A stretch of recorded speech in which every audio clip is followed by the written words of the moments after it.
আমরা সবাই মিলে কিন্তু বাংলাদেশ, ঠিক আছে? এখানে কেউ ছোট কেউ বড় নয়, সবাই মানুষ হিসেবে সবার সমান অধিকার এখানে আছে। চট্টগ্রামে টানা অতি ভারী বর্ষণে বেড়েছে পাহাড় ধসের ঝুঁকি।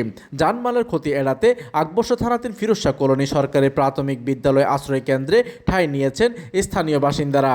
দুর্যোগের এই কঠিন সময়ে এসব আশ্রয়হীন মানুষের পাশে দাঁড়িয়েছে চট্টগ্রাম মেট্রোপলিটন পুলিশ।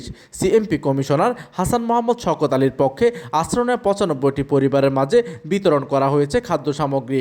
মানবিক এই কার্যক্রমে উপস্থিত ছিলেন সিএমপি পশ্চিম বিভাগের উপকমিশনার ডিসি আলমগীর হোসেন, অতিরিক্ত উপকমিশনার এডিসি আবদুল্লাহ মোহাম্মদ শেখ সাদি এবং পাহাড়তলী জোনের সহকারী কমিশনার এসি রুহুল আমিন লাবু। সার্বিক সহযোগিতায় ছিলেন আকবর্ষ থানার ভারপ্রাপ্ত কর্মকর্তা ওসি কামরুজ্জামান।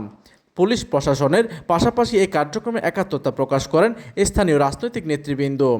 উপস্থিত ছিলেন আকবর্ষ থানা স্বেচ্ছাসেবক দলের আহ্বায়ক হাসান মাহমুদ, থানা বিএনপির যুগ্ম আহ্বায়ক আনোয়ার, ৯ নম্বর ওয়ার্ড বিএনপির যুগ্ম আহ্বায়ক হাফেজ বেলাল, মহানগর স্বেচ্ছাসেবক দলের সাবেক সহ আপ্যায়ন বিষয়ক সম্পাদক মোহাম্মদ রনি এবং ৯ নম্বর উত্তর পাহাড়তলী ওয়ার্ড স্বেচ্ছাসেবক দলের যুগ্ম আহ্বায়ক নুরুজ্জামান বাবু ও দেলোয়ার।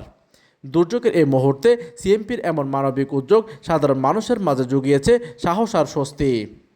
প্রতিনিধির তথ্য ও পাঠানো চিত্রে ডেস্ক নিউজ, দিগন্তের বার্তা 24, চট্টগ্রাম।